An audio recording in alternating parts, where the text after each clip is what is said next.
What is up, you guys? Welcome back to another episode of Sports Rants with Abby and friends. Of course, you know me. I'm Abby, and I got my two amazing friends and co-hosts here. We got Gene, we got Guy, we got a full house, and honestly, I feel like it's been a while.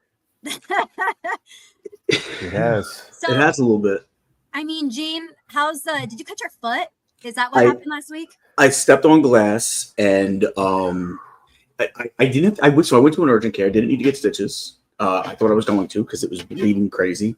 But as it turns out, they were like, if you want to keep it clean, or you can get a stitch. And I was like, let's try and keep it clean. I didn't want to have to worry about a stitch because it's right on my bottom of my foot where it was like, and I at work I'm walking a lot and stuff. Mm-hmm. I'm like, it's gonna be it, but it's fine. I really don't, as it turned out, I don't even think I needed to miss the show. It was like a last minute thing. I think I called you guys like a half hour before, and I'm like, guys, I gotta go get my foot fixed. But as it turns out, I'm A-okay. So it kind of Justin Fields. We thought the world was ending, but I was good to go the next day. So we already know we're gonna get into that here because we are. What a nightmare of a day that was. But or for a Jet fan, another Tuesday. I know, seriously. What else is? God forbid. I'll get into it, but God forbid I sleep in one day, and I swear it's like the world fell apart while I was trying to just get a peaceful night of rest. Nuts. And then I already wasn't going to be here last week because, again, life is just, I got crazy schedule right now with work. But guys, at least you've been holding it down for the most part between us. How are you? How you doing? Good. Can't complain, Well, we're going to get into your favorite topic, of course. That is MLB. So we're going to get into some MLB talk to begin the show. We got you repping the NYC jersey. And then, Gene, what are you repping? Just a white tee. And I got on a play green t-shirt. I do have my little Jets water bottle here, though. So we representing. All right. MLB trade deadline coming up real fast. But we've had a lot of stuff happen so far. I'm going to let you two start off with this topic because my team is just they closed the casket on their season and there's really not much to talk about there. So, Gene, we'll start with you. Any surprises thus far? Are you happy? Are we talking about? So, as a Yankee fan, I'm not happy. I'm not even content. I was content a few days ago, but I guess we'll go with Yankee fan first, and then we'll talk about Major League Baseball. So I like the McMahon deal. Obviously, who wouldn't want Suarez? Guy hits bomb after bomb after bomb. But when you're looking at what the Yankees are trying to do, it makes sense to go after McMahon. He's controllable for another couple of years, so it's not a rental. You got him. Would have probably got. Then you got to give up for Suarez and upgrade the defense. So I was okay when I saw it. I was like, you know what? That makes more sense for what we need to do. We need to add more stuff to this team, and we can't blow all the prospects on one guy who's a rental anyway, right? And we have him for the foreseeable future, I think the next 2.5 years. So I was happy with that. And I'm expecting more things, more shoes to drop, as it would, dominoes to fall, so to speak. And nothing really has happened yet. They picked up Ahmed Rosario. Okay. I mean, he's not, our season can't rely on Ahmed Rosario. We picked up, and I'm blanking on the name of the kid today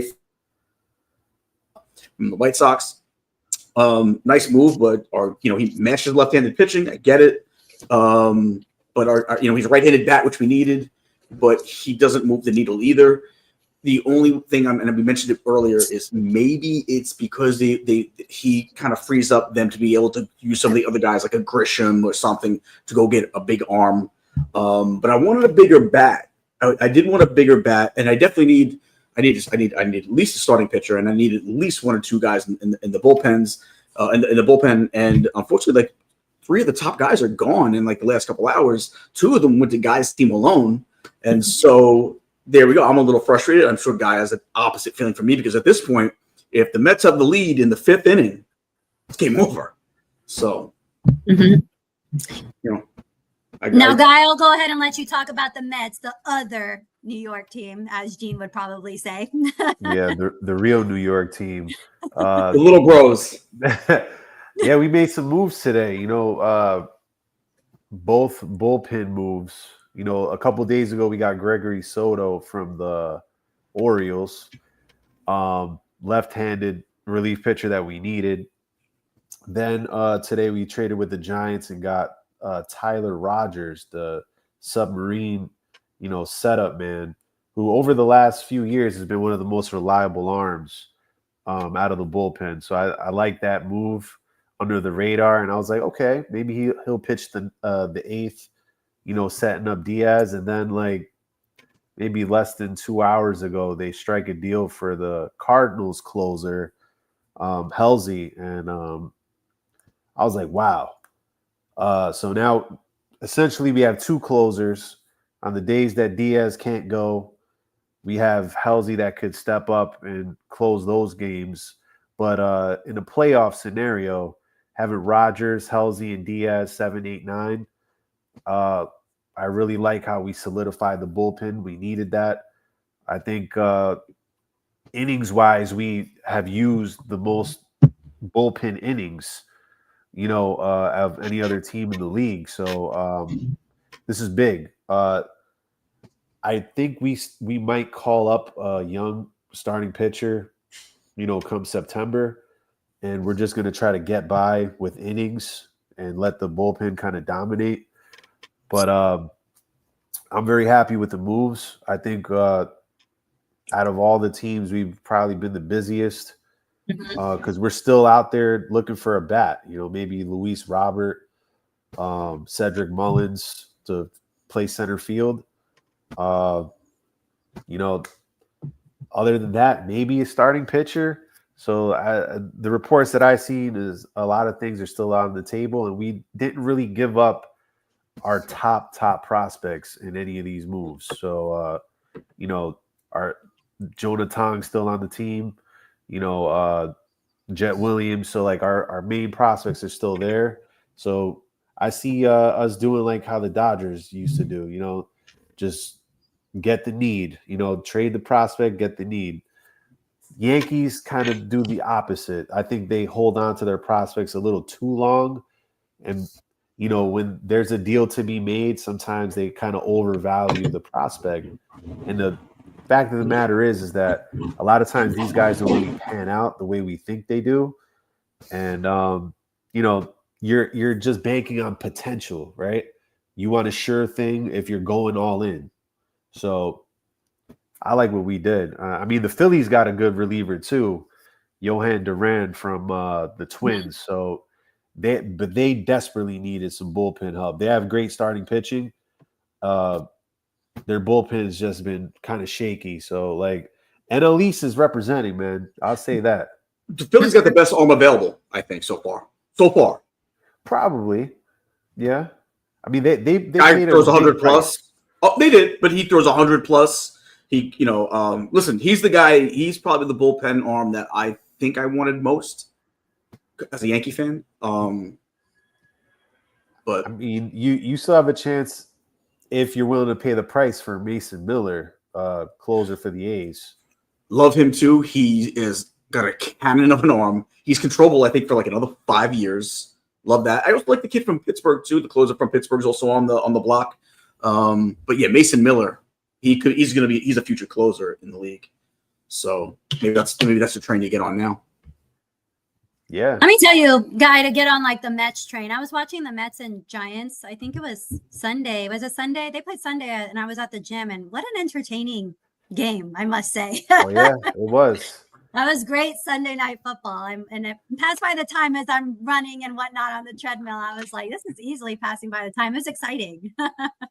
Yeah, sometimes we play games a little kind of too close, so we hardly win, in a convincing manner. Sometimes it builds drama. It's good TV.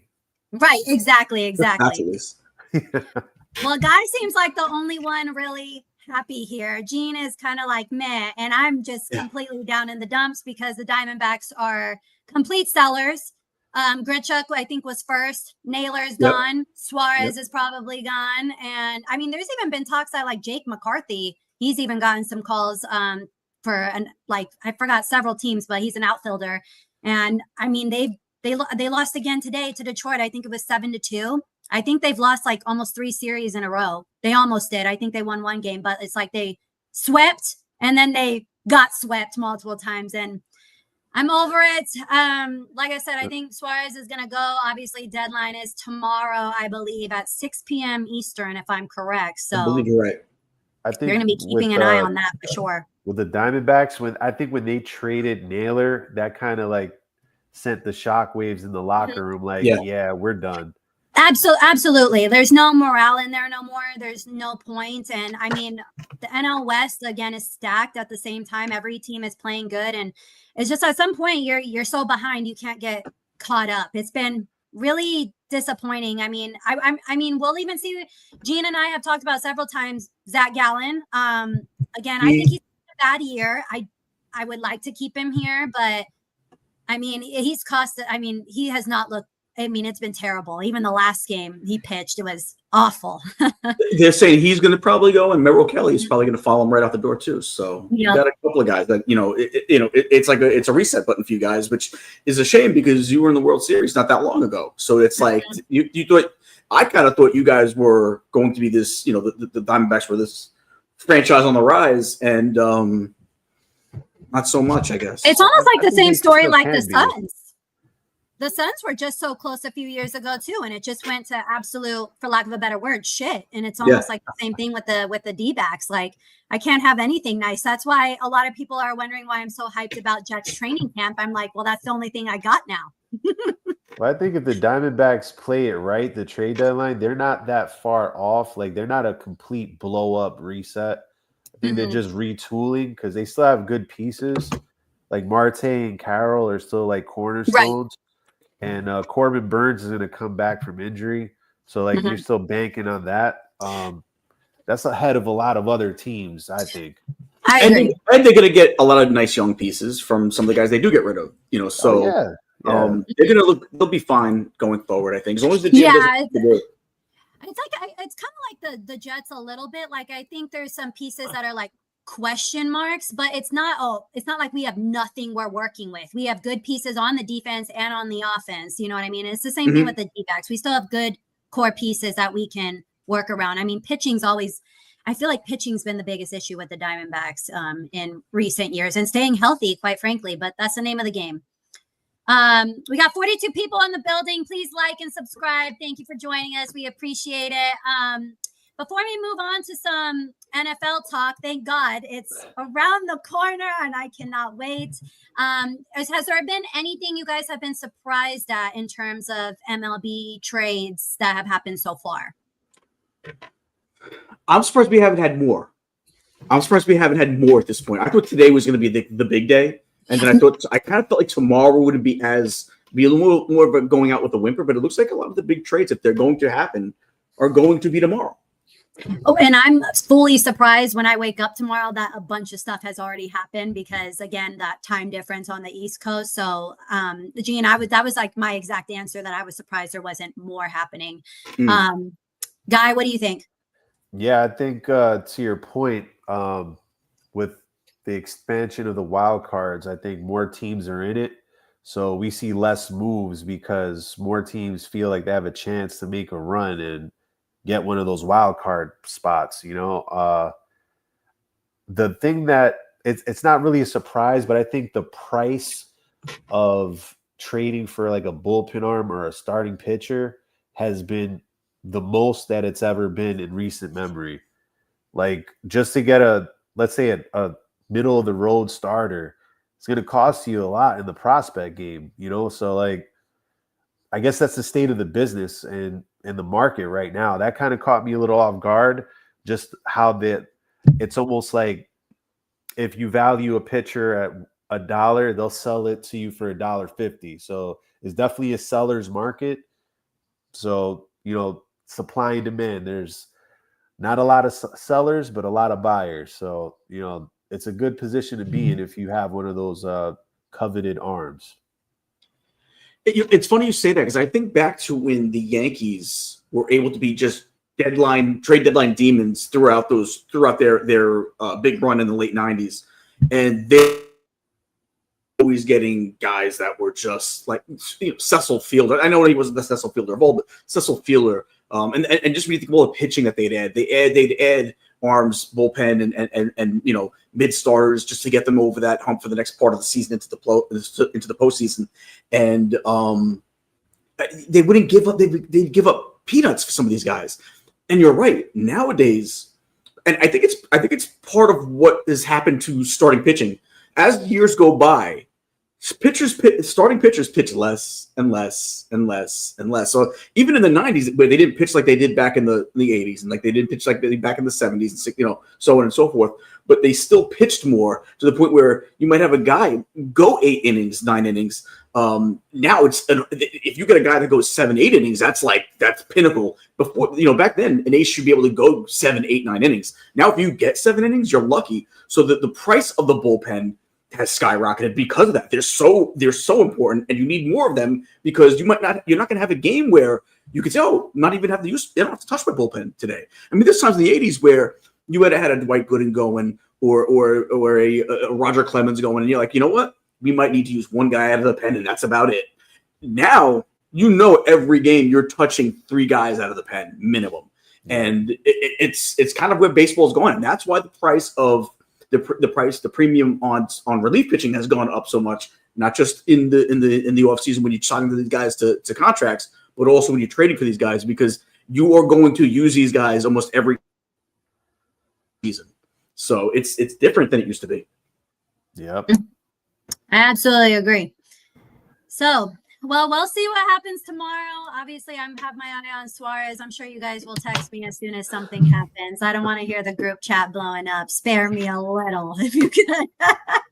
I'll do what I can. All righty. Moving on to NFL. Training camps have officially opened. And oh my, what a crazy week it was. For a lot of different teams for various different reasons. So, Guy, we're going to start with your team. What was like the big news coming out of the Dolphins last week? And the one thing I saw was you guys look like you're going to be struggling in that secondary because it looked like there was an an ACL tear earlier today. And that's like on an off-topic note, what is that, like the third one already? A Cardinals player just got hurt like a couple weeks ago with the same injury. So, Guy, update us on your team. I mean, our secondary quarterback specifically is in shambles right now. I mean, we've made some trades for, mid corners, to say the least. Nothing that's needle moving or anything to really like say, wow, especially now that the AFC's receivers are a little bit better than they were last year collectively. Mm-hmm. I mean, we've been adding to the offensive line. I think that something that's been terrible for us for like over a decade is starting to actually be one of our stronger points. So I think what we lack defensively will make up offensively. I guess that's what the train of thought is we're going to try to score more points. It's just nowadays when you don't have that secondary or those skill positions and you're going up against the really good teams that have that as a strength, you're kind of playing behind the 8 ball. And you're going to have to win in different ways.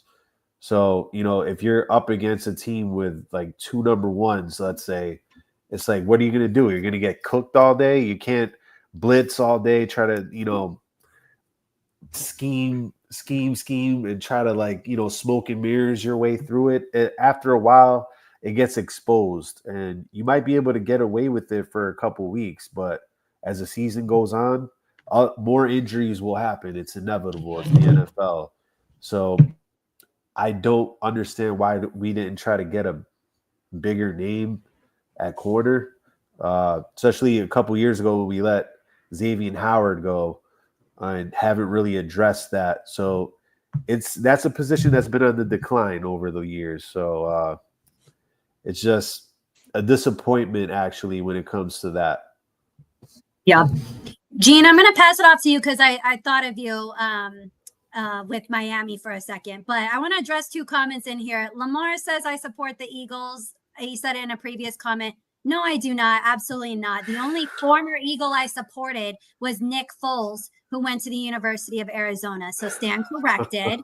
And then Johnny Boy trying to convert me to the Mets. Okay. No, I never. already told you I like Lindor, and that's about it. Okay.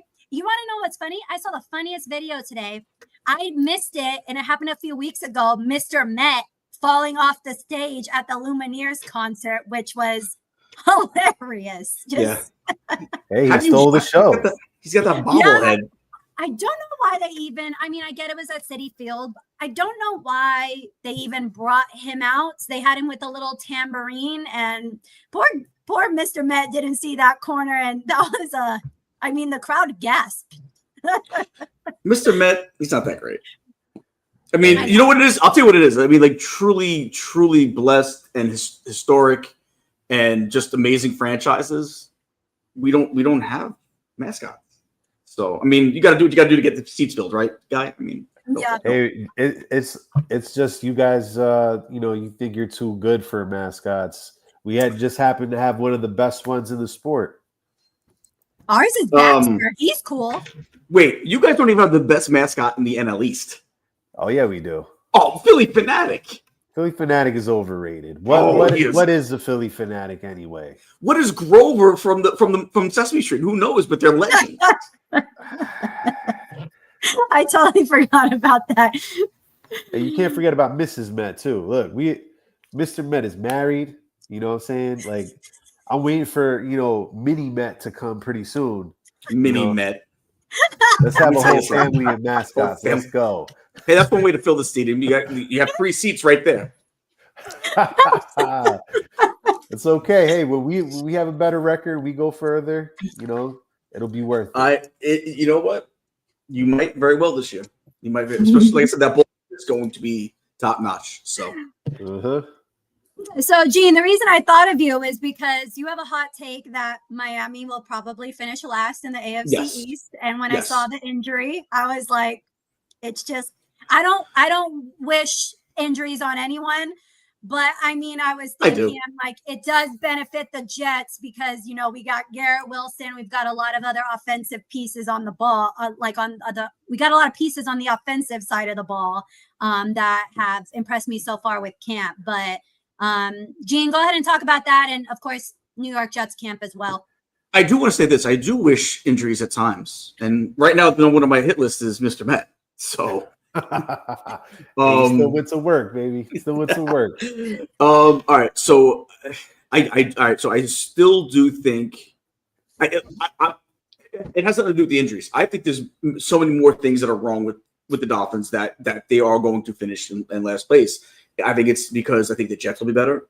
I think the Patriots will be better. The Bills are obviously the class of the division.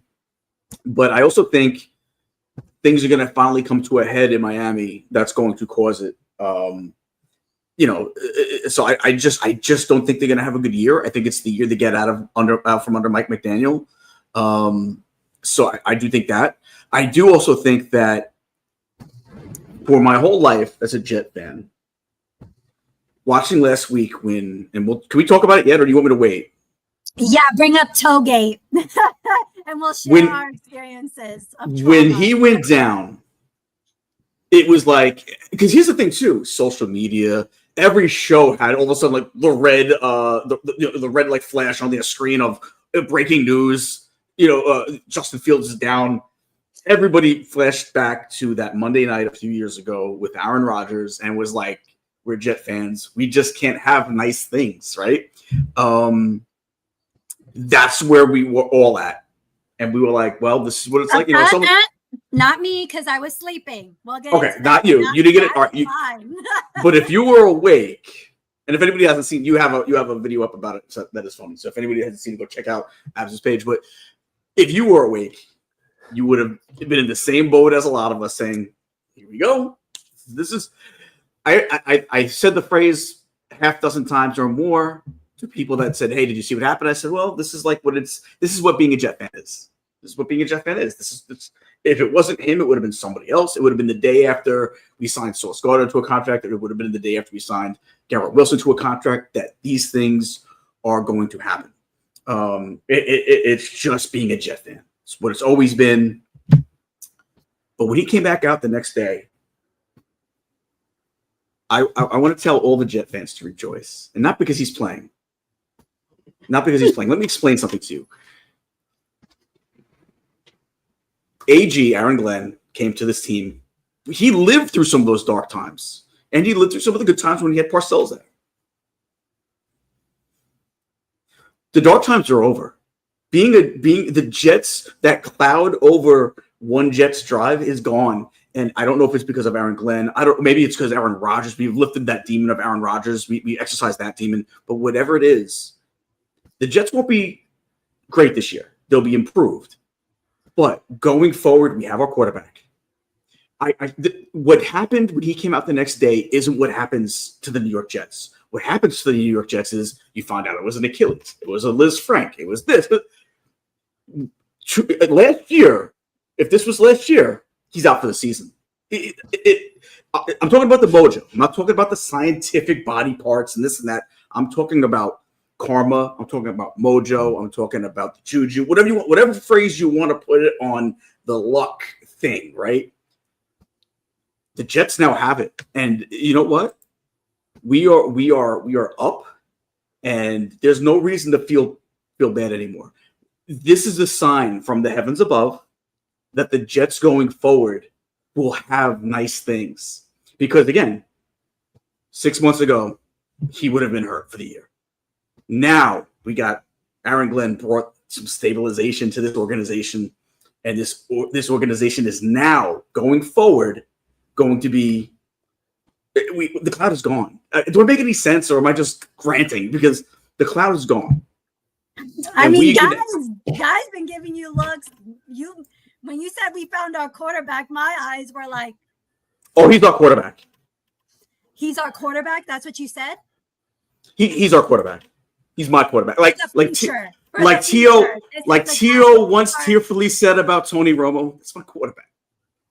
That's my quarterback, and he will be here for the next 10 years. I'm telling you right now, if Justin Fields, listen, the fact that he came back the next day and was good to go, that cloud is lifted, and we're going to see greener pastures going forward. It was his toe. But a year ago, it wouldn't have been the toe. A year ago, it would have been the Achilles. I'm telling you right now, and that day, that's when the thing shifted. That's when the bad luck did the 180. Look back on this date.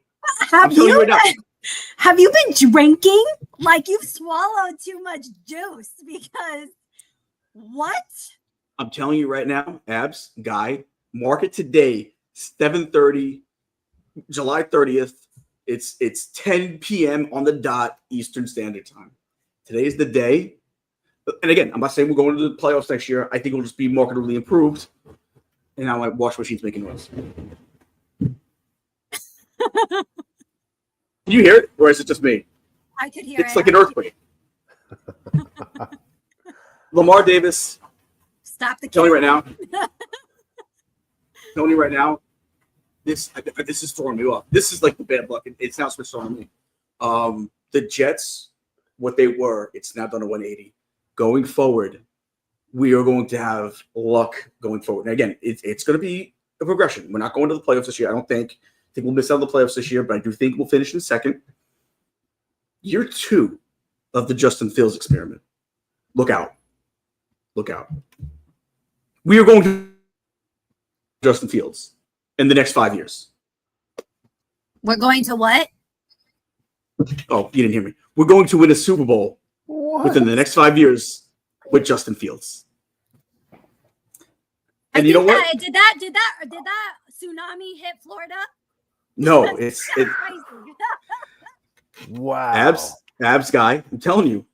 And the guy, you're a local. You're more than welcome to get off that fishing boat in Miami and come over to the Jets. We won't worry about the past. I'm telling you right now, this franchise is going up. Right now, it's buying on the Jets now because within the next 10 years, they're going to be one of the best teams in the AFC over the next 10 years. I will agree with you to some extent that I have felt the shift since AG has come in a lot of aspects of the Jets organization. I don't think that cloud is over there anymore. No. And I'm glad you agree too that I don't think the Jets make the playoffs this year. No. They will be severely improved. I'm hoping, you know what I mean? But again, I feel like that's not asking for much because I've seen this team at one point go 2-14. So I've seen that myself. I've seen 1-15 season. I think our only win was against the Cardinals that year. Yep. And then, you know, as far as Justin Fields, I do have so much respect for him, and I want him to be that guy so bad. And I don't know if you saw the clip I had posted on my page earlier about. Did you see the Steelers chanting "F the Jets" over and over? Let me tell you something. Those people in Pittsburgh. I apologize if anybody was watching this from Pittsburgh, but Pittsburgh is probably one of the trashiest cities I've ever visited. It is filth flying filth. It is trash. And you know what? You deserve Aaron Rodgers. And I was thinking in my head, I'm like, you got the guy you wanted from us. So why, quite frankly, you got what you wanted. So why is it F us? We genuinely helped you. And now you best believe week 1, I hope Justin Fields runs all over his fucking ass. I hope that defense, I hope Aaron Rodgers is on his ass the entire time. Will McDonald came out with a little spin move.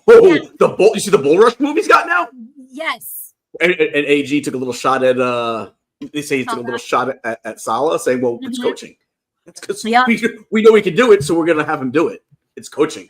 I just could not wait to come back to that clip week 1. And I've always said I think Justin Fields needs that win week 1. I absolutely think he does in order to set the expectation. I said too, I want Gene, you may differ, Guy, you may differ. I want Rodgers to I kind of want him to do well in Pittsburgh. I don't think it's going to happen though. I don't think they have anything. I think again, you can only maintain, they're always competitive. You can only maintain that so long. You got to get over the hump. And if you don't get over the hump, I think the hump's going to come to you and instantly run you straight into the ground. So, but that you know what I just realized? What? I put it up before. I totally missed it, the second part of it, because I noticed him being very nice in the beginning, saying, "Great show, guys and girls." TJ, who is on Prop Stars on Monday mornings, also said F the Jets. He's a Giants fan. And let me tell you something. Great friend of mine. But the disrespect, TJ, I'm a little disappointed in you, my man. Right, TJ. All right. But I didn't catch the second part of that. But going back to Toge, if you have seen the video on my page, it is pretty funny if I do my ad, because again, I was sleeping and thank God my friend, a real one, and said, "Don't open ESPN." And I was like, I already knew. And I instantly skipped all the BS and just to the toe part. You would have thought with the media that they severed his leg. I thought he was in surgery getting his leg amputated because the New York media, I think I was talking about this with with another Jets fan earlier today, actually in the DMs. And we were talking about how the New York media, they thrive off of that shit. And I think they genuinely love playing with us. They love messing with us. And I just want this team to win so effing bad because I don't want to be the laughing stock anymore. Once you start winning games, they will put respect on us, and this won't happen anymore. But they genuinely enjoy Jets fans going into a frenzy. And Gene, you're right. If I was awake, I probably would have been all crazy. I'm glad I skipped that, got a peaceful night of sleep, and I woke up to the toe, and then when I saw him running the next day, I was like, he looks great. And you could tell he wants to be there, and we caught a break there. Is what I will say. We caught a break. He is going to be a Pro Bowler this year. I didn't say an All-Pro. I'm not saying an All-Pro guy. Relax. He is going to be a Pro Bowler, and I think Braylon Allen is going to I think you're going to see Braylon Allen be the lead back by the end of the season. He's my breakout star for the Jets this year. I still think Brees is going to be traded. I still think so too. Listen, I know a lot of Jet fans love Brees, and I like them a lot too. But the numbers don't lie. He has yet to rush for 1,000 yards on a 17-game season. He hasn't ran for 1,000 yards. Not even 12. I mean, not even 1,000 yards. He's just not that guy. And he's got 3 years of road under him, on the knees. Let's move to the next guy, man. I think Braylon Allen's going to have a tremendous year this year. Well, and I mean, I'm liking from what we're seeing from our tight end rookie and I love it. Taylor. He looks great. I feel really confident about that. Lamar says, Gene, I don't know but you're more delusional, I'm assuming, than Abs. Lamar, where are you from and who's your sports team? Because I just need to know. Abs, you know who this Lamar is? Is this? I might have an idea, but it's because of the Eagles comment. And I think I know who it is, but I believe it might be a different username on TikTok. But I always say he's my biggest hater, if I'm correct. You know what? Maybe we'll see the Eagles in one of these Super Bowls against the Jets. Who knows? The Jets will be in the Super Bowl within the next 5 years. I mean, he's not wrong. There's a lot of delusional thoughts being. Listen, I'd always be the first one to say the Jets this, Jets that. I'm telling you right now, the juju has changed. The cloud is lifted. And the Jets now don't have to worry about bad luck anymore. The Jets paid their price over the last 60 years. They paid their price. They paid their dues. And now they're doing things the right way with the right team. There's too many good players on this team. There's just too many. There's too much talent. And I called it once before, and everyone thought I was nuts when I said Sam Darnold. Like 4 years ago, I said Sam Darnold's going to have a bounce back. He's going to be a top quarterback in this league. And I said it the year after. And finally, I was rewarded because I was correct last year with Minnesota. He proved to be one of the best quarterbacks in the league. I'm putting that same claim on Justin Fields now. Justin Fields will be one of the best quarterbacks in the league within a few years. He's got the tools, man. He's got all the tools. He's playing right now with the best offensive line he's ever played with in the pros, the best receiving core he's ever played with in the pros, the best running backs he's ever played with in the pros, the best tight ends he's ever played. He's playing with the best team he's ever had a chance to play with as a professional. It would make sense for him to be better this year. I mean, has he ever name a receiver that he had with him that was better than Garrett Wilson? And he certainly never had the offensive line that he has now. Trying to think, somebody in Chicago, maybe. DJ Moore was there for that last year. Yeah, but I mean, would you rather have DJ Moore? Or would you rather Garrett Wilson? Because I'd rather have Garrett Wilson. I mean, it's going to automatically be Garrett because he already played with him, and he's already played with him. Mm-hmm. You know what? I know we all love Mason Taylor. I love him too, but don't be surprised if you see Jeremy Ruckert also take a step up. He's got a relationship with Jeremy Ruckert as well. Shout out LA. Right. He's a Long Island product. You might see him have how great would it be to have a dual tight end threat like that too?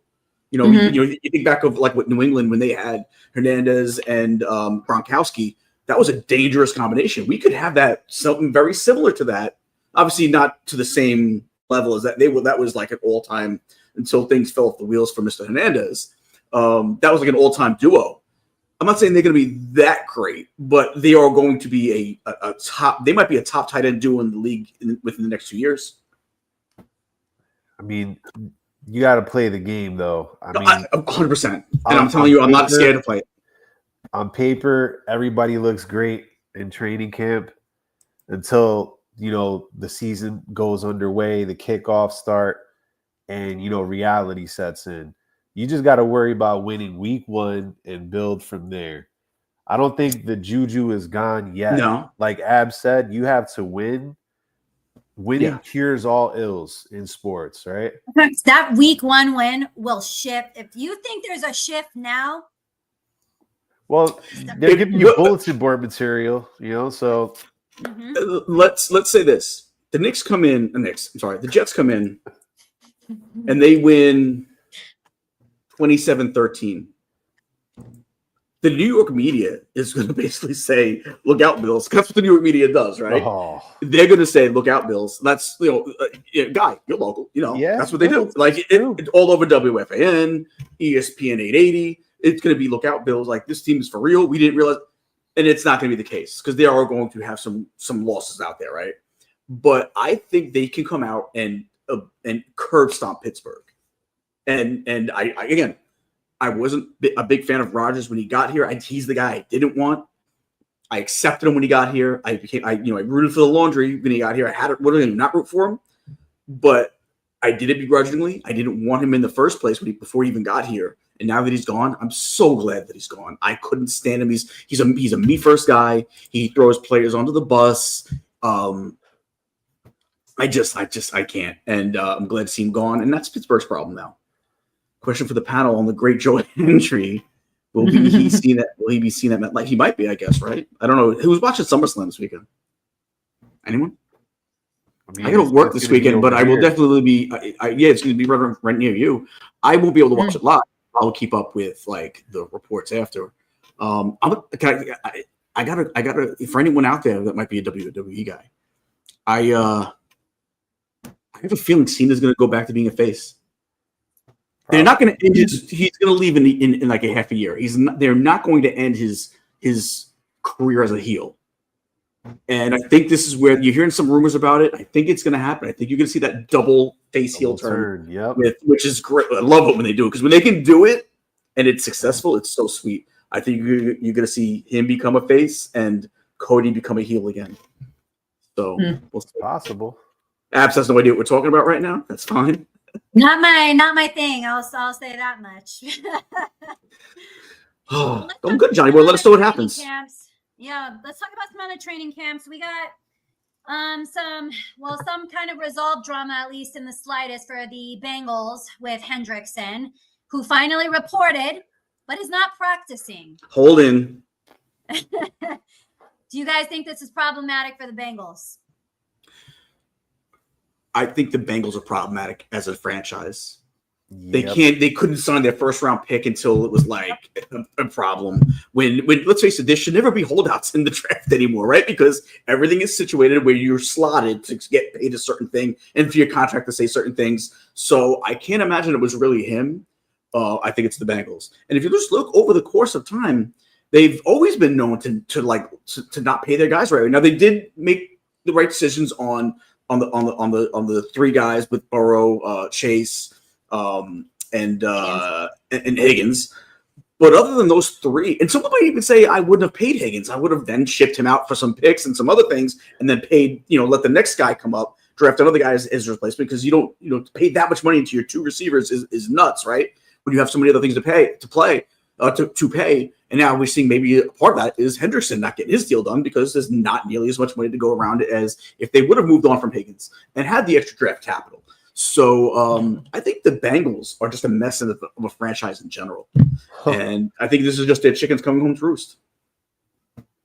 Mm-hmm. And then, you got issues also, and Guy, we'll go to you with this. You can talk about Hendrickson, but you also got issues with the Cowboys and Micah Parsons, of course. And my whole opinion is you see guys like on the Jets, like who, again, are not a winning franchise. You got Garrett Wilson being paid. You got Sauce Gardner being paid. And I'm sure, Micah is probably like, well, what the hell? You know what I mean? And that's why these signings do affect other players who haven't signed as well. Same thing with like Scary Terry and stuff like that. It starts to trickle in, and agents are looking at all of this and whatnot. So, Guy, kind of what are your two thoughts on those two situations? Yeah, when it comes to those contracts, why it's so important every year is because I guess the top guys set the market. So like now, based on your stats from last year, the last 3 years, you think that you deserve to get paid this much, or, your age is factored in and fit and all that. Like Gene said, the Bengals are always kind of in disarray and a mess. I think that they need to invest a little bit more in their defense. they have to. Oh, I support the Dolphins, by the way, Lamar. But like, I wouldn't have re-signed Higgins at that price. I would have tried to, flip him for some picks and just build. I think a lot of successful franchises do it like that. When you put too much into skill positions, you start to lack in the trenches. And the real good teams build from the inside out. So I think, the Bengals kind of remind me of the Cowboys a little bit, where they like the shiny toys, the things that glitter, instead of the things that are reliable and will get you through the grind of an NFL season. Pass rush is so valuable in today's game, where what is it, like maybe 2.3 seconds is like the average release time, like where you need to get rid of the ball. Micah Parsons has shown that when healthy, he is a disruptor and he gets to the quarterback, just like Hendrickson.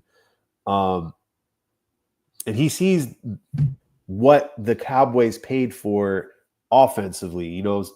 Dak got this huge contract. Not really going to say that his numbers backed it up. He's kind of like middle of the road for me, but it's the Cowboys, so the microscope is always on them, so they're going to have to overpay to keep their stars. Micah Parsons, they've been billing him as like the next Lawrence Taylor. I've never seen that. Only Cowboys fans think that crazy talk. But hey, if you want Lawrence Taylor, you're going to have to pay for Lawrence Taylor, right? So if you're not going to do it, he'll go somewhere. And I think maybe not this year, but I think next year, Micah Parsons might be wearing a different uniform. I can definitely see that. It's funny, when I think of the Cowboys, I think of like CD, and then I think of Parsons. I don't even think of Dak half the time, which is crazy. He's not what holds that franchise together for me. And it's not a money thing. They got plenty of money. You know what I mean? They just paid their cheerleaders even more, finally. Cheapskates there. But yeah, right. But I can definitely see how that frustration is for sure building. What's funny you say is how when you think of the Cowboys, the first face that comes to my mind is Jerry Jones, and not for the right reasons. Yeah, you know what I mean? Like he makes himself bigger than the team. He makes it where he's the star. Your owner should never be the star of the team, but he has it where he's basically the star of the team.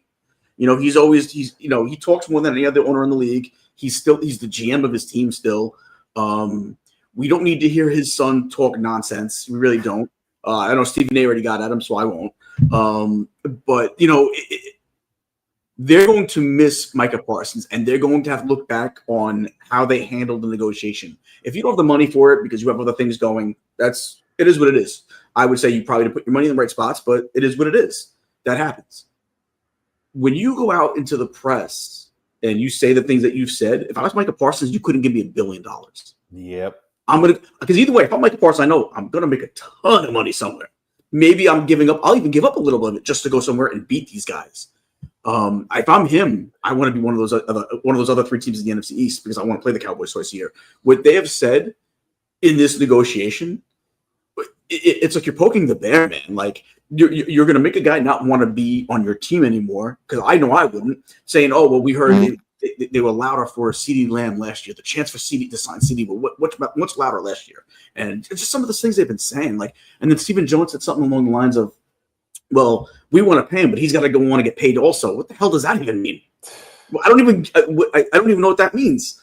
So some of the things that they've said in the press is just mind-numbing. Like, what are you doing? Like, forget about just lowballing a guy financially. You're basically being super disrespectful to a guy that's been like your defense. You're the leader of your defense. So, listen, I think they're in for a tough season. I think they have the wrong coach, and I think they are mishandling this Micah Parsons contract extension woefully. Maybe that black cat went to Dallas. It had to go somewhere. Well, let's talk about another franchise it's in a bit of a rut. And let's talk about Lamar. We'll get to that question really quickly, but I really want to talk about the Tennessee Titans. Okay. Will Levis is out for the year with the shoulder injury. And I don't know if you guys saw that image of it. It was. Oh yeah, I did. It That was not crazy. Yeah, that looked it was like just sticking out like right here. So obviously this puts, Cam Ward was obviously their first pick. So what do we think this means for Cam Ward and the Titans this coming year? I'm going to you know what, Guy, we'll go ahead and start with you since you want to throw up the U. We'll start with you. Yeah, well, I think you draft Cam Ward this high to be the starter, the face of the franchise anyway. So, it was going to happen at some point this season. I think he was going to take over the reins. Now it's clear. There's no quarterback controversy. There's no holding the clipboard. Now you get the keys and you got to drive the, Ferrari. So it's going to be growing pains, of course, with any rookie. But I think he's going to do okay. I think he's better than Will Levis. Will Levis is just a placeholder. Let's keep it real. Like, he's not moving the needle. He's not getting you to the playoffs. He's had some terrible games last year. I forgot. There was a game where I think he threw like 5 or 6 interceptions, if I'm not mistaken. Yeah, some of the best blooper kind of reels. Yeah. He also had 4 touchdowns one game too. But I'm up pro Will Levis. I'm just saying. Yeah. But I think it's good for Cam Ward. Like, you feed him to the wolves, and we'll see, we're gonna see what the kid's made of, right? You have some people that are skeptical of how good he actually is. You're gonna get on the job training from day one, hands on. So that's kind of how it is nowadays in the NFL anyway. When you're a rookie, a lot of times the quarterbacks coming out of college don't wait. They're thrown to the fire early and see what they got. Tennessee, they're okay as a team, right? Like, I think they're improving a little bit, but there's going to be growing pains. I don't have high expectations for Tennessee, but they're in a weak division, and you never know.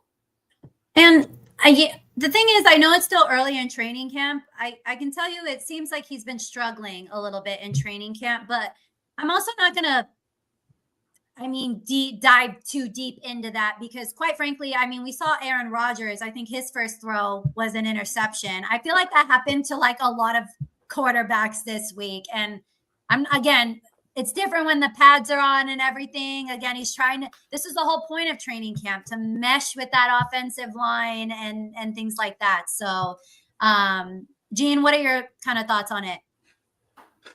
I think he was going to start anyway. Cam, this just hold on a second. Get a text. Is it storming near you? No, I don't think. Oh, I thought I saw a flash of light in the background. Oh, you know what? It could have been. It's Florida, so lightning, thunders and lightning normal, every 15 minutes. Yeah, it's like. So all right, so I thought he was going to start either way.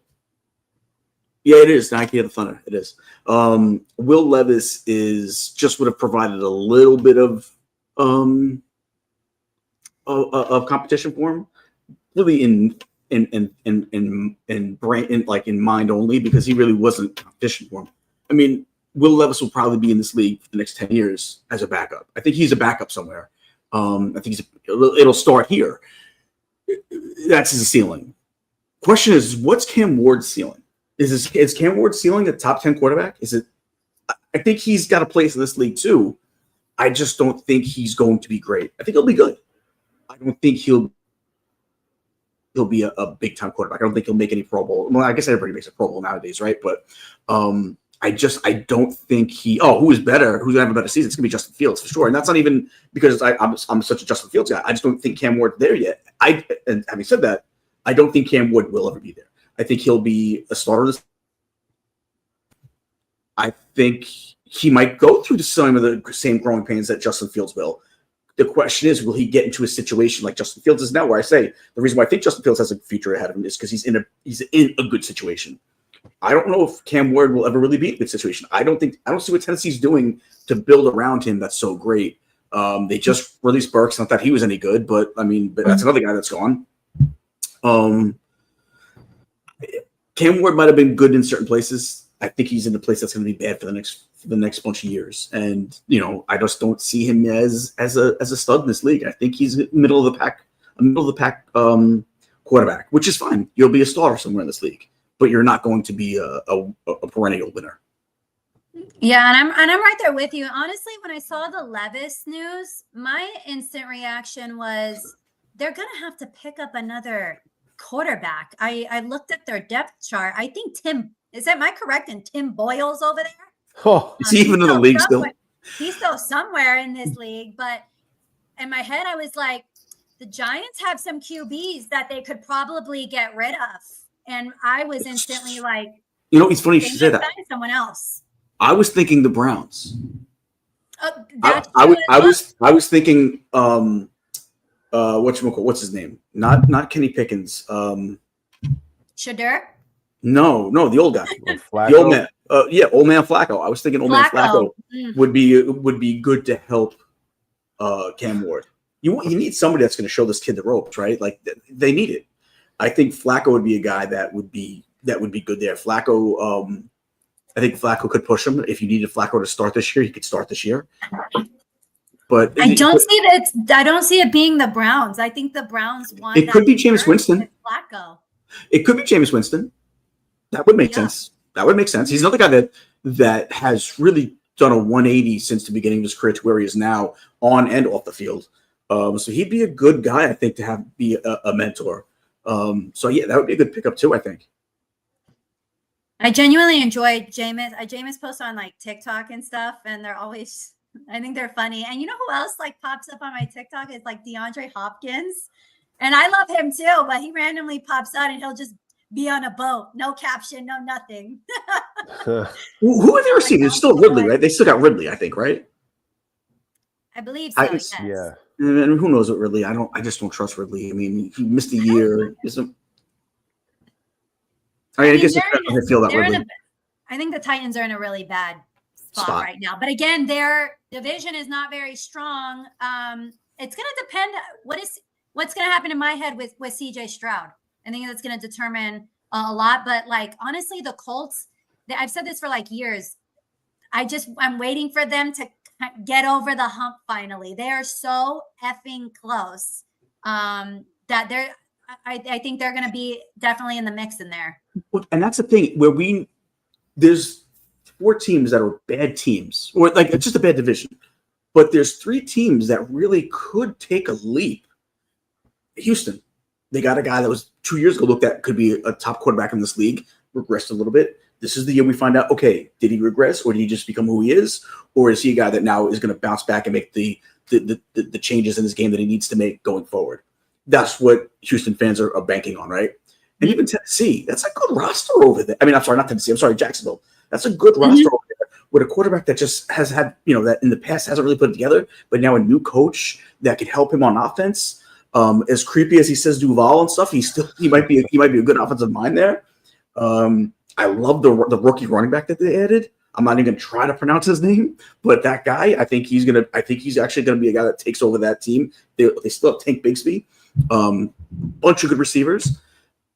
I think that they could take that next leap. So where we say that's a really bad division, it might not really be as bad as we think, because if a couple things happen, you got some tough teams. And I don't necessarily think it's going to happen.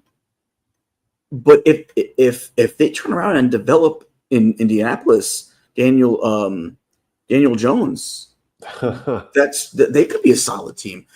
Weirder things have happened, right? If there's a good spot for Daniel Jones, it's Indianapolis. You know what I mean? I think he found in a good situation. So you have 3 teams that could really still be on the rise and make that division a not so bad division in the near future. Things gotta play out and things have to land the right way. But we could very well be seeing 3 teams in that division that could turn out to be decent. Mm-hmm. I think it's going to be definitely like exciting. There's a few divisions I have my eyes on that I feel like are going to be more exciting than what maybe it appears to be on paper right now. And I mean, great teams lose to bad teams all the time. You know what I mean? Mm-hmm. And I even think to that Houston game where the Jets beat them, we should not have won that game. We hadn't won a game in a month before we won that game, and it was Halloween. Yeah. And there's that's what I'm saying. So it's just, again, any given Sunday. We had a question in here from Lamar. Think about the NFC, I want to say, and asking the panel, what's your NFC choice to come out of the NFC? This should be interesting. We're all going to have to think for a second. I'm over here like, because there's a lot of teams that are on the rise. I love what Tampa has done. I think they're a team on the rise. I'll luckily be able to see them a lot this year. I think LA is going to be, new season ticket holder. So that'll be my NFC team. So I don't want to seem like I'm being a homer about it, but I think they're going to be good this year. I think the Rams are going to be good this year.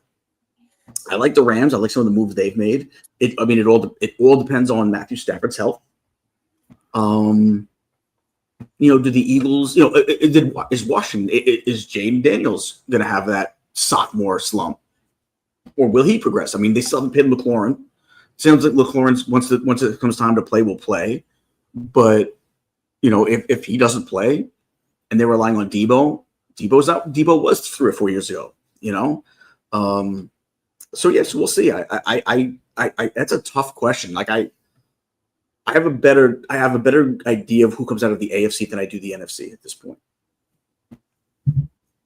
Guy? Yeah, I think the NFC as a whole is kind of wide open. I mean, you have the Eagles, the defending champs. I mean, they're definitely going to be in the mix. I think Detroit's still there in the mix as well. I don't know if they get over the hump just because of they take too many risks, in big moments. Sometimes you just got to play for the 3 points or, punt or run the clock out. I think they just go for it just because. And that might hurt you in a big game. I'm with you too. I like the Rams a lot. They're very well coached. McVay always seems to get the best out of that roster, man. And if not for a few injuries, they could have made a run. NFC West is not what it used to be. I think the 49ers are going to take a step back, and who knows what you're going to get out of Seattle, but that's a team that's pretty decent as well. In Washington, like I have my eye on Washington.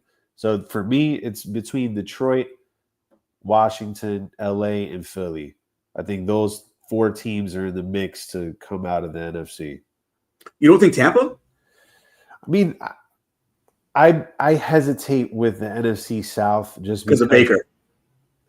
I mean, Baker played very well last year. And they had their moments where they had flashes of brilliance, but they also fell flat when it came time to win. Because what they made the playoffs last year, right? Mm-hmm. And they crashed out. Yeah. So that's what I'm saying. Like, that's why I'm tempering my expectations for them. I actually think Atlanta might get them in the South this year. They're improved. And I'm with you guys. It's just there's so many also just like question marks on some of these teams. You know what I mean? I even think like the Vikings. I mean, I don't know what's going to happen. We don't know. Seahawks too. I'm always making a joke about Sam Darnold, sweeping the Cardinals and stuff like that. But I don't believe that. But I want him to do really well. Obviously, like my backup team, obviously being in Arizona is of course the Cardinals, which I think they got significantly better as well. I think they're going to be competitive. I don't think they're there yet, but it's kind of just up for grabs there. AFC's you're right. AFC's a little easier to probably judge. But you guys don't think the Packers or the Bears are going to make a? Well, and I'm surprised none of you said the Packers, because that was kind of the first team that almost came to my mind. I like the Packers a lot this year. I just don't know. I just don't trust. I don't trust I don't trust the defense there. They lost a big piece out of their defensive, out of their defensive backfield. And I think the Bears will be better. I just don't think they'll be better enough. Yeah, I think that's still a work in progress. Johnny boy, who has a better season, Jets or Dolphins, and why? Well, I mean, I've stated. I think everyone knows my feeling on it. So really, Guy is the one. I'd love to know what he thinks. I mean, it's hard to say because I think they're kind of even.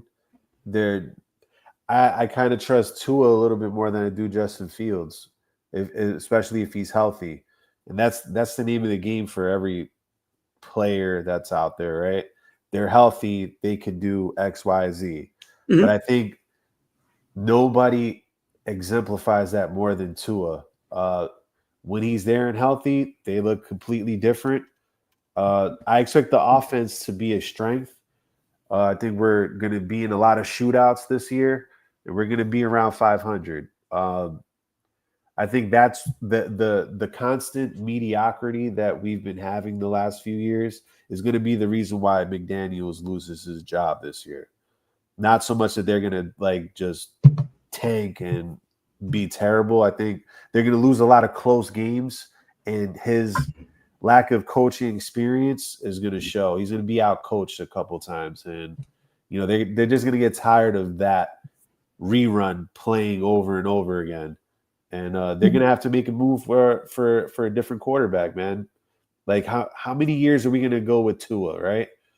I mean, if we don't make the playoffs this year, I think his playoffs are bust. Mm-hmm. And if not, we got to clean house with coaching and quarterback. It's actually kind of sad with Tua because I do really like him, but these edges now are insane. And I'll tell you right now, just being a Jets fan, he's going to get eaten up because you got JJ on one end and you got Quincy that back there. You got Will McDonald now. You know what I mean? Go ahead, Gene. Yeah. I just, it's other thing too is they just can't win in the cold weather, man. Like if it's under 60 degrees, they just don't win. I'll be honest, Tyreek is becoming to me a little toxic there. He had that. He ran his mouth after the season that he's out. He got arrested. Well, that was during the season. That was I know, right before week one, man. Like that, right before the game, on his way to the game, he got arrested. But I believe if I remember correctly, I believe they actually they apologized to him, right? Didn't they do something that they weren't they? If I remember correctly, weren't they a little harsh to him? I don't remember. Yeah, I think they had to apologize. Yeah. Now, did they apologize because it was Tyreek Hill, or did they apologize them? Because they were out of line. Who knows? I'm not a lawyer. Who cares? That happened over a year ago. Not who cares about that situation. That's obviously a serious situation. I don't mean in that sense, but I don't know. He needs a bounce back year this year though, because he was all world 2 years ago. And he just needs a bounce back year, or people are going to start saying, "Oh, maybe he's lost a step." That's if a bad year happens this year, that's what people are going to think. So, and he's probably going to find himself as a free agent after the season. So, he does look. I say that every time, Johnny boy. That's Mark Anthony right there. I bet they do coke in the bathroom together. Going back to Lamar. Wait, can I just? Oh, maybe were you going back to this one, straddling the fence? Yeah, and I just wanted to point that out simply because, first of all, I'm a Jets fan. I stay in my lane and I focus on the AFC East. You know what I mean? And I'm not saying I don't care about the NFC or anything like that, but when you've been a Jets fan, it's like, bro, I'm trying to worry about the nonsense and the shambles we got working with the rocks we're trying to build. We're trying to build a sandcastle and the waves keep coming up type of deal. So sometimes that's why I'm like, I don't, and it's the beginning of stuff. And people Yeah. keep the world changes sometimes. You know what I mean? People are getting hurt, and we're gonna have to see what I just mentioned earlier in the episode. The injuries already are starting now. And that's where I was going to go with that too. Is it's still early, and to be fair, there's just no clear cut favorite in the NFC. I know. It seems that he's an Eagles fan. I'm sure he thinks in his head he's probably like, no, the Eagles are the clear cut favorite. And I would probably feel that way too if I was an Eagles fan because the returning champions. But having said that, there's a lot of teams that got better that are going to give them in their own division, even in their own division. So they're going to be given a run this year. So it's still kind of early to say a lot of that to straddle the fence. It's fair. I think it's easy. Like I said, like I feel pretty confident the Bills are coming out of the AFC this year. That would be my pick. I haven't made my pick on who's coming out of the NFC this year. Like if he just wants me to give a half-cock theory of okay, I'll say probably the Eagles. But like I just want to there's still more research to do because we have another month until the season starts. Mm-hmm. So the only reason why I'm straddling the fence right now is I just don't want to throw a name out willy-nilly when it's a wide open conference this year. So again, I'll say it again, any given Sunday, you know what I mean? It's again, it's too early to tell. It's not straddling the fence at all. And I'm glad you said the Bills comment though, because it looks a little bit more clear for them. I think the Chiefs I feel like they're gonna take a little bit of a step back. We think that every year though. They go to the Super Bowl. I know. Every year, I feel the same way every season. Every off season, I feel the same way. And every Patriots all over again. Yeah. Right. And the one point though that is not brought up is like it is harder to repeat and then three-peat. You know what I mean? Mm-hmm. So sure. That's harder than anything else. You know what I mean? So anything else with NFL before we do a quick little shift to let's shift to CP3, of course, but any other last tidbits on some NFL talk? We got plenty coming up, of course. Well, I always say that in the NFL, there's always surprise teams that happen every year. Washington was that. I don't think if we did this last year, none of us would have picked Washington to go to the NFC Championship game. No. So like there's maybe a team that we haven't mentioned that takes a leap and they're healthy and they go on a run. The schedule is just right for them to take that next step. So, and the NFC is just so wide open, man. And that's the beauty of the NFL. You get surprised. Like Houston was 2 years ago, Washington last year. Who knows this year, right? The Jets back in 2009. I was going to say, the Jets this year. There we go. All right, so some NBA talk. I know this was last week, but we didn't get a chance to catch up with you guys. But Clippers now the oldest roster, I think, because they signed good old CP3. And just your guys' opinion, does this move the needle at all for you? On the court? No. Off the court, like in the box office, yes. People are going to want to see him to the last year. They're going to want to see Lob City, the return to Lob City. He's not the same player he was. This team is not really that great. I don't think it's gonna. I don't think it moves the needle on the court at all. They're not going to be any better than last year. Is what I'm trying to say. Right, Guy. Yeah, to me, they're fragile. They're old. They took a step back. I mean, that team needed to get younger. I don't know how CP3 makes that team any better unless, his mentorship and leadership, that maybe they respect him in the locker room. But you got Harden, Kawhi, Paul George. I just don't like that mix. And the West is tough. The West is getting better. There'll be a playoff team, but CP3 is not going to get a ring in Los Angeles. Unfortunately not. Go back to the other comment. So we'll answer Johnny Boy's question, but Spurs in 6. Come on. There we go. Come on, Shaq. There we go, Shaq. I mean, that's 6. mean, that's not going to happen, but it's a nice dream. I never get tired of those clips. Like I'll watch. I watch anytime they come across my feed. I'm here for it. I'm not even a fan of like the Lakers in 5 or whatever. I'm not even a fan of the Lakers, and they're enjoyable. All right, put up Johnny Boy's question real quick. When's a better season, Giants or Cowboys? Well, I think the Giants. I'm going to say, does it matter? They're both trash franchises right now. Doesn't matter. The Giants may start off like, I looked at their schedule. They may start off like 0-4.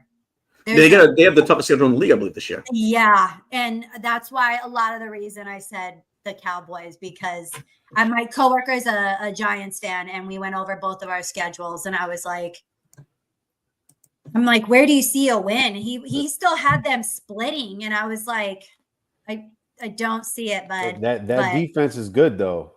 I know. And they edited Abdul Carter should be good. The defense is decent.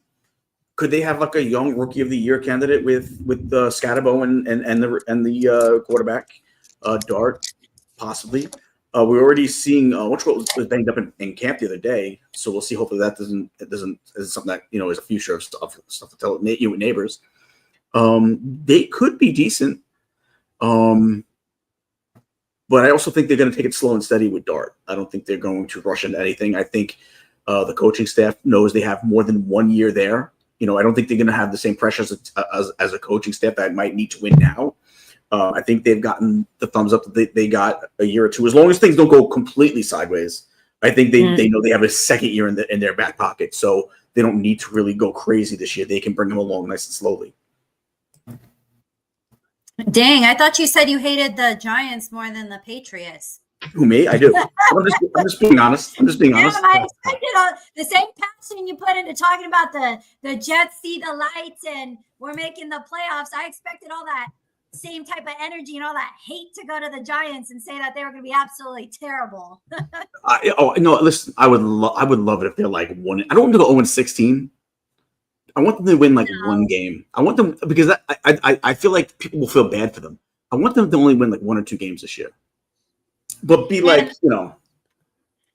So and it's hard because Scatterbo is I'm an Arizona fan. He's Arizona State, and I don't know if you saw the video. Welcome aboard, Quicker Commish.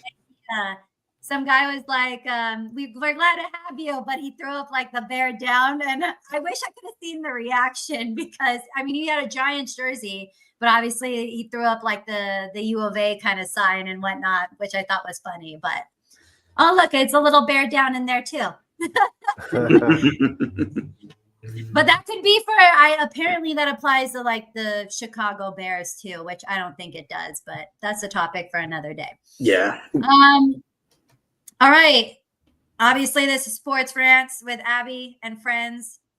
We each got to have a rant. Either of you two care to go first? I don't know what you guys are going to say. Normally I do. I have an idea. We didn't put it in there. I kind of gave my rant a little earlier, but I can go back to it a little bit. But yeah, my thing is just, do you want me to go first? Should I just say my rant? Is it going to be Justin Fields is the savior? No. It kind of was, but I feel like now you're making fun of me, so I don't want to go there. I'd like to say this. You know what? Let's get my bad, Guy. I just called Guy his cousin's name. I just called him his cousin's name. I'm sorry. Let's Guy go. No, I'm sorry. And whoever doesn't know, I know Guy's cousin. His name's Guy. I apologize, Guy. You can go first because I'm going to change directions of mine. I already went over the Jet thing. I don't want to beat a dead horse. Yeah, mine might be a little outside the box, but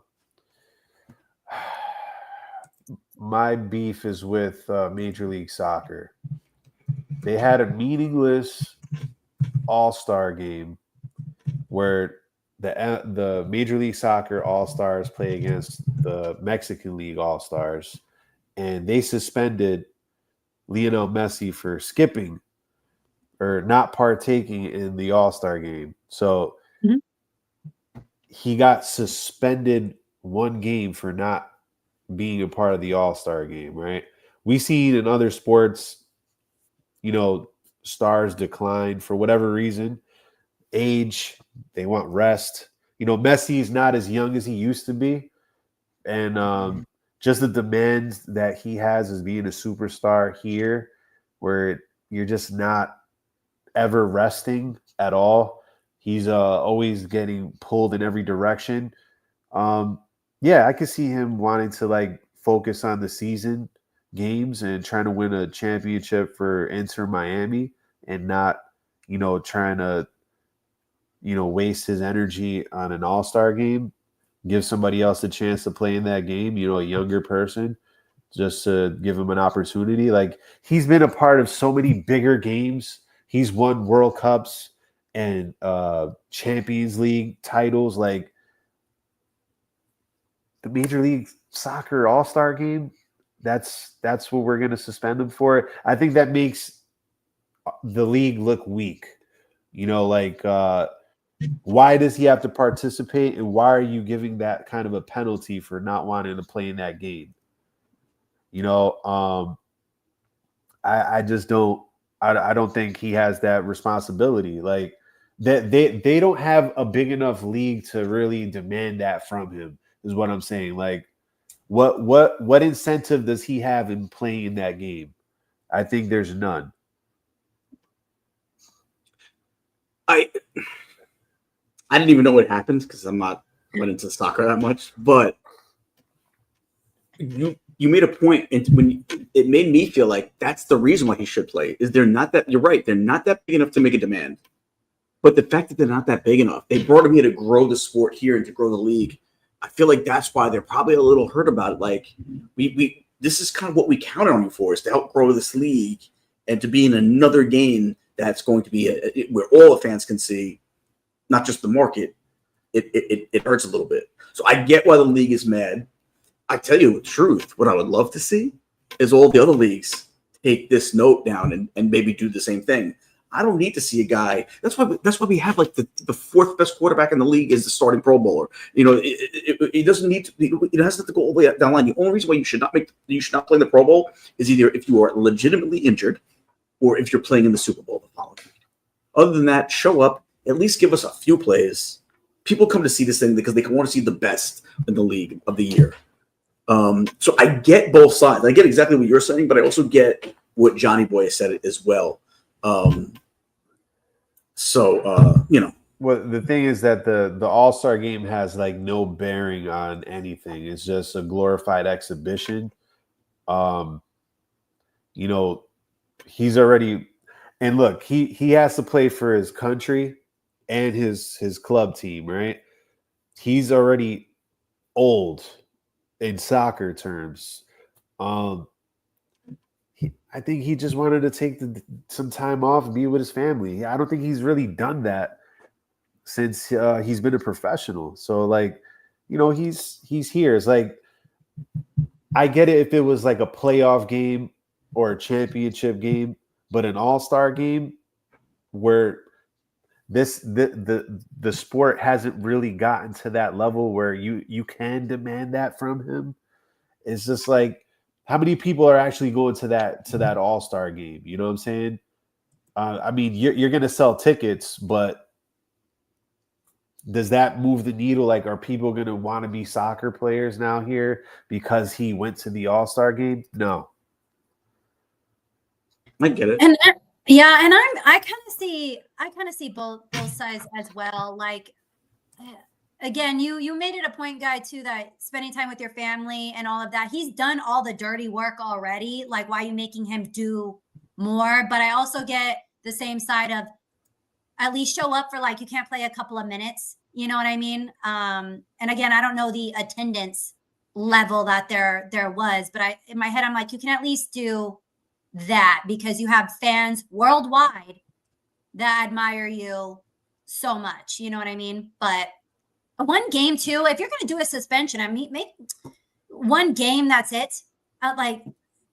That's petty to me. That's a petty little fine. You know what I mean? But the thing is that the soccer schedule is actually very demanding. So when you have to play World Cup qualifiers, when you have the Club World Cup that was just recent, and then other regular season games and cup games that they have, like the All-Star game, like you take inventory in the season. It's like, I'm going to play the games that actually mean something. This game is whatever. And there's not enough prestige in the game, to really be like, if there's other big names that are there, I think then he would have played. But it's just not enough pull to like say, yeah, I'm gonna, waste my energy. I'm trying to conserve my energy for the playoff run, and there's still a lot. There's still a lot of games left to be played in MLS. I feel like every professional player would use that same excuse though for anything. You know what I mean? Like, I'm sorry, being a professional athlete is year round almost. You know what I mean? It's just like, I feel like they would use that almost that same excuse. Like, I feel like MLB players would use that, NFL players would use that, NBA players would use that same excuse. I get what you're saying though. You know what I mean? But I know Johnny Boy put in here, he doesn't like Messi. I don't have that same feelings. I think he's the GOAT, one of the best to ever do it. So Gene, you got any other thoughts? We got 60 people in the building. Yeah, I got one comment real quick before I give my thing. So just a shout out to Ryan McMahon. Welcome to New York. He just looks like a few minutes ago hit a walk-off homer in the bottom of the 11th.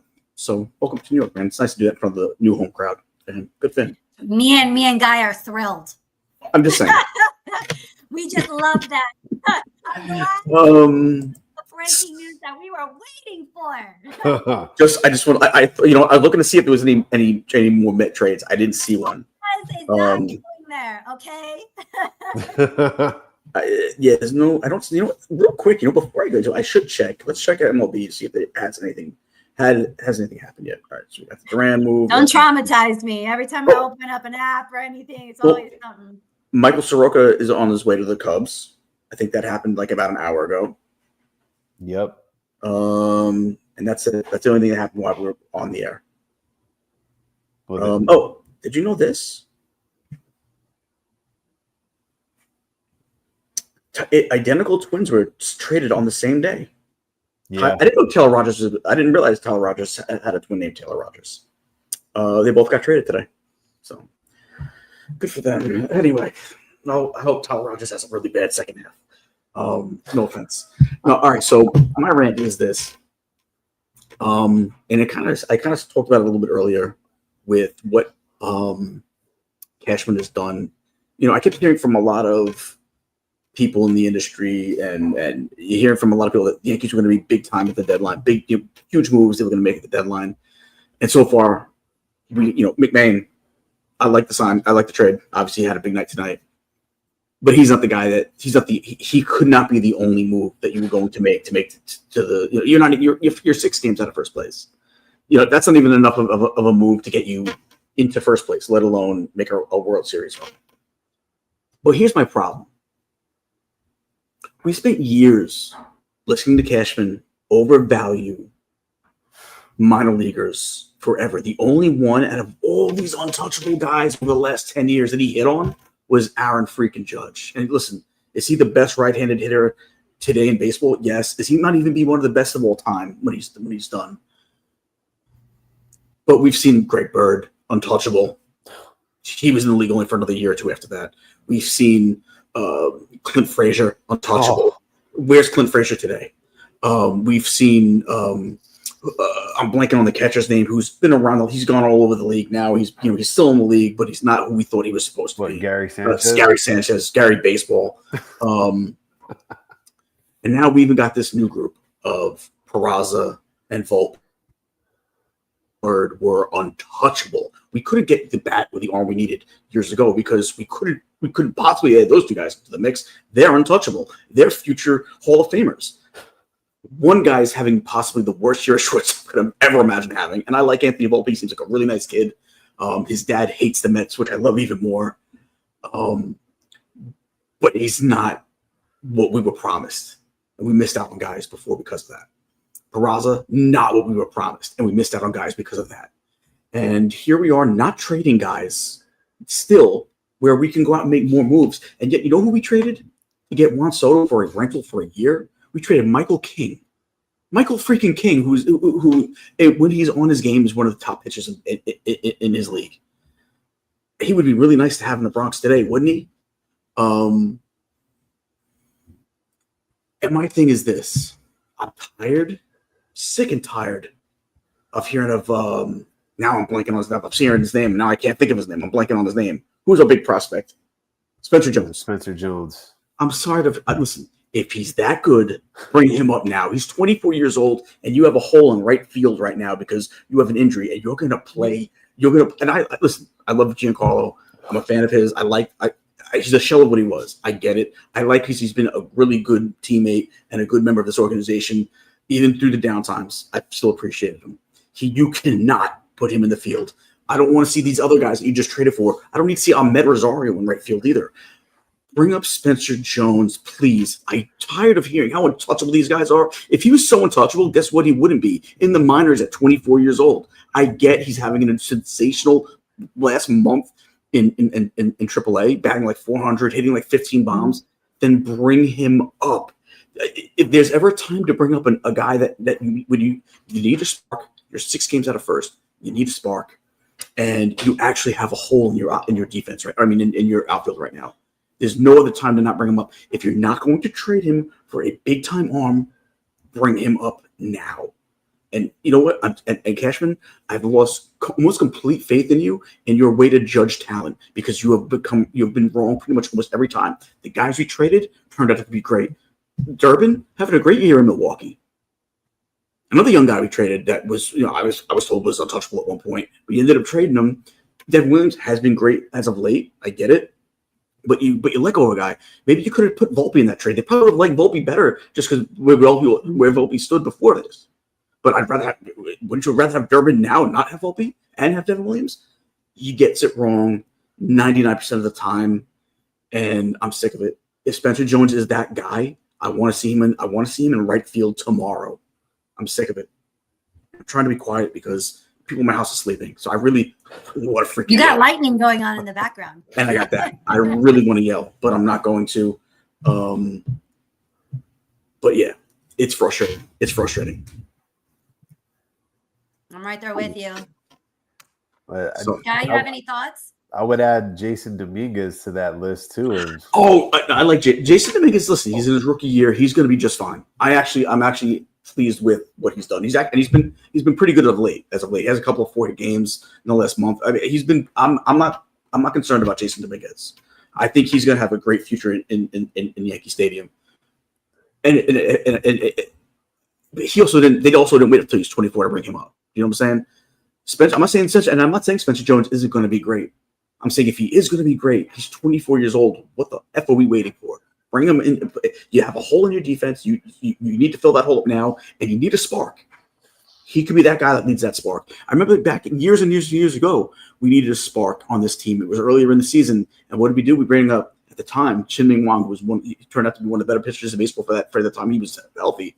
And again, I'm like half asleep. That's why I can't think of these names. Who was our second baseman for years with the Seattle? You had him for Robinson Cano. Dude, I'm so bad with names right now. Robinson Cano, and they lit a spark onto that team. It was earlier in the year. Right now, this team needs a spark because they're flatlining. Spencer Jones could be that spark. Well, I think you could look at other teams and see that they brought up like Roman Anthony for the Red Sox. Yeah. Nick Kurtz from the A's.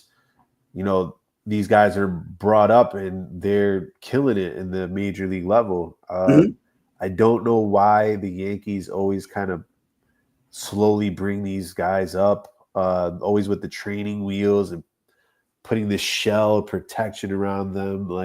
And then to be wrong about it more than half the time. Yeah. I mean, don't you want to see what he's got? Like to your point, 24 is starting to get old for the prospect, right? I think the time is now.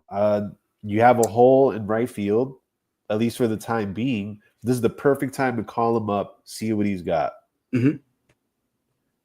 So we'll see. Yeah. I'm kind of sick to my stomach over it.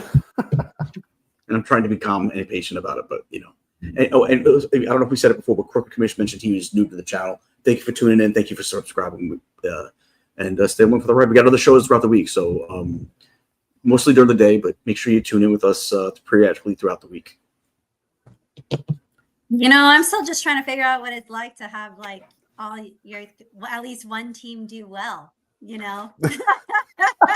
It hasn't been any team for me. I'm like, I'm on the struggle bus over here. I'm glad you guys are still talking about baseball because I'm checked out.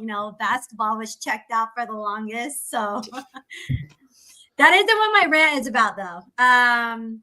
To a couple of things. So shout out to Caleb Love, who is now part of the Arizona Basketball Ring of Honor. It was announced today. There's a lot of Caleb Love haters. I don't quite frankly know why, but whatever. I'm glad for what he contributed to Arizona basketball. I see a lot of people getting hyped up about NFL being around the corner.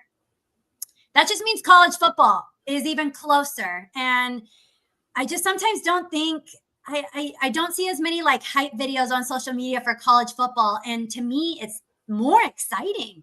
And I mean, the traditions across plenty of schools. I mean, LSU, Clemson, Alabama, Georgia, Penn State, you name it.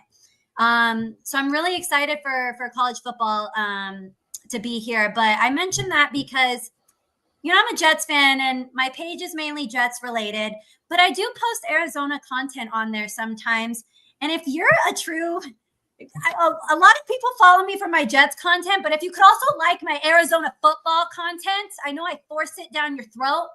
That would be very nice. Okay. I know no one cares about the Arizona Wildcats, but you care about me and my opinions with the Jets. Therefore, you somehow down the line care about like my sanity. And that includes Arizona football. I did a whole video about basically the money issues that have followed Arizona throughout recent years. It's mismanagement, it's COVID, you name it. They're not profiting at this point in time. We got a new athletics director. She's been doing some great things.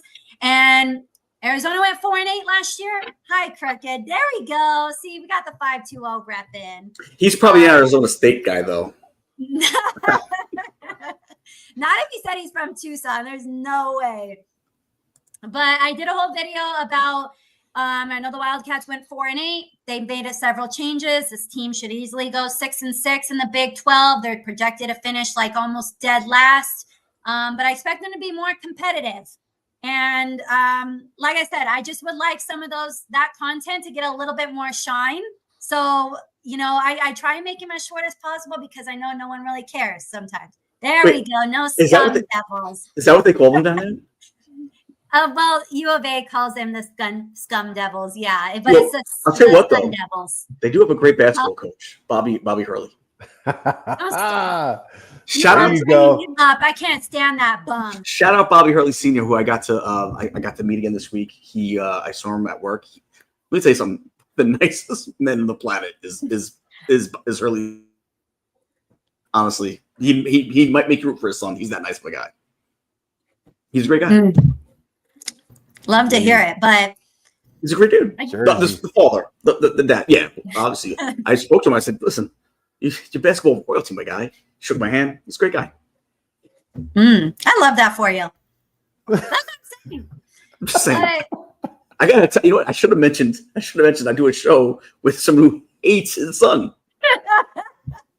I can't stand him. He's always so goddamn sweaty on the sideline too. And then he's always doing that weird thing with his tongue. It's always like there's a video of him doing it. And I'm like, please stop. But, a lot of times I do those videos with Arizona, of course, not only to show some Arizona football, which, you know what? I don't want to hear the excuse that no good things have come out of Arizona football. You've gotten Gronkowski and you just had Tedero McMillan picked up by the Carolina Panthers. You know what I mean? So there's been some exciting aspects to watch with this team. But I do it a lot because I want the Big 12 to get noticed. It's overshined so much by the SEC and the Big 10. And we talked about it a couple weeks ago with the money issues. And let me tell you now, the Big 10 and the SEC are not on the same page anymore. And so now the SEC is literally on their own. And again, college football, I do think is more exciting. But again, some of these money issues are making it not as fun anymore. We talked about the NIL impact on that as well. But again, my whole rant was just to shine a little video about Arizona football. I know y'all don't care, but it's very important to me. Go like my video. If you have been rocking with me, you will like my videos. Johnny boy, go Dogs. Hey, that was speaking of I'm assuming dogs, like, is it Georgia Bulldogs? That's what I was thinking. That's what I assumed it was. Yeah, that's what I'm thinking too. That Georgia kid we drafted, what's the one we drafted in like the 4th round for the Jets? Oh, look who it is. That's Sky's cousin right there. Skyler. What up, Sky?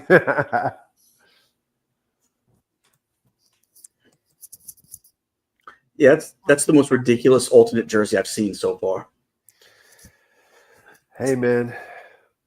There we go, Arian Smith. Sorry. Yeah, had a fumble the other day in practice. Looking kind of decent. He had a fumble though. Who during some drill he had a bad fumble. They said. I mean, I forget who it was. Aaron Rodgers had an interception his first play. I'm just saying. Canceled out everything, right? I like him too, Arian Smith. So I love both. Gene didn't drink enough juice because he's not on the Arian Smith train. No, I do like Arian Smith. I thought it was a nice pickup.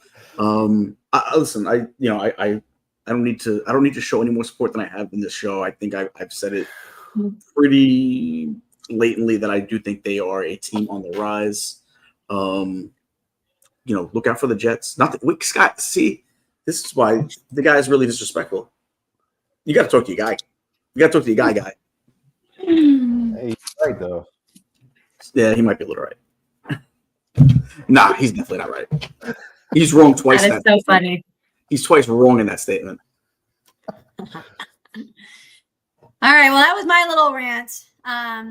Glad we got to chit chat. How many are joining us right now? How many still on?